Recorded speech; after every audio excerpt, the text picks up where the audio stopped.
خواتین گھر میں تسبیح نماز کیسے پڑھیں، نیت کیسے کریں، آج میں اپنی اسلامی ماؤں بہنوں بیٹیوں کو صلاۃ التسبیح کی نماز ادا کرنے کا طریقہ بتانے جا رہا ہوں کہ یہ نماز کیسے ادا کی جاتی ہے، ان میں کون کون سی صورتیں پڑھی جاتی ہیں، ان میں کس کس مقام پر کتنی مرتبہ تیسرا کلمہ پڑھا جائے گا۔ کہ سب سے پہلے آپ نے نیت کرنی ہے 4 رکعت بعد نفل صلاۃ التسبیح، عبادت اللہ تعالیٰ کی، بندگی خدا کی، منطرف خانہ کعبہ شریف اللہ اکبر کہہ کے آپ نے ہاتھ باندھ لینے ہیں۔ اس کے بعد آپ نے ثنا پڑھنی ہے۔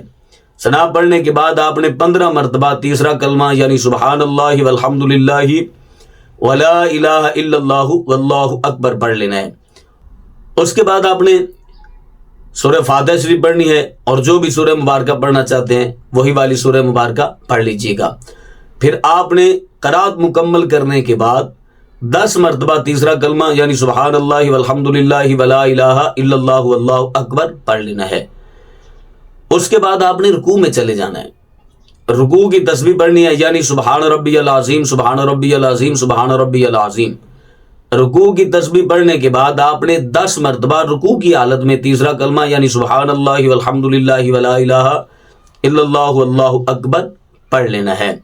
اس کے بعد آپ نے رکوع سے کھڑے ہونا ہے، سمع اللہ لمن حمدہ ربنا لک الحمد یہ کہتے ہوئے کھڑے ہو جانا ہے، اور سجدے میں جانے سے پہلے آپ نے 10 مرتبہ پھر تیسرا کلمہ یعنی سبحان اللہ والحمد للہ ولا الہ الا اللہ واللہ اکبر پڑھ لینا ہے۔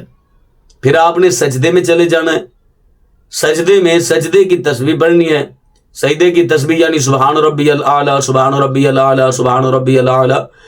یہ تسبیح پڑھنے کے بعد آپ نے 10 مرتبہ سجدے کی حالت میں تیسرا کلمہ یعنی سبحان اللہ والحمد للہ ولا الہ الا اللہ واللہ اکبر پڑھ لینا ہے۔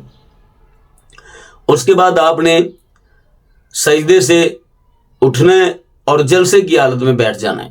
جلسے کی حالت میں بیٹھ کر آپ نے پھر تیسرا کلمہ 10 مرتبہ سبحان اللہ والحمد للہ ولا الہ الا اللہ واللہ اکبر پڑھ لینا ہے۔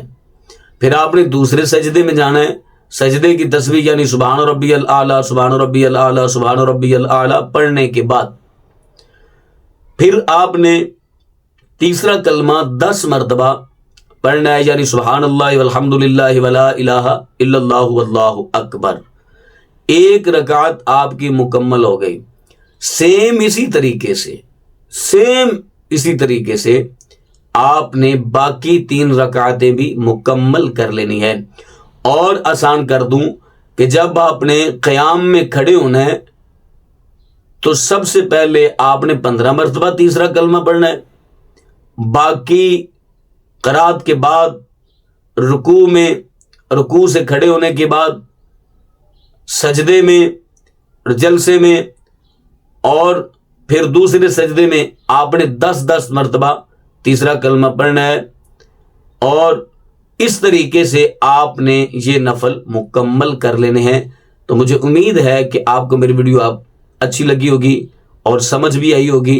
اگر نہیں تو آپ دوبارہ رپیٹ کر کے دیکھ لیجئے گا۔ اپنی فیملی کا بہت سارا خیال کیجئے گا۔ اللہ نگہبان۔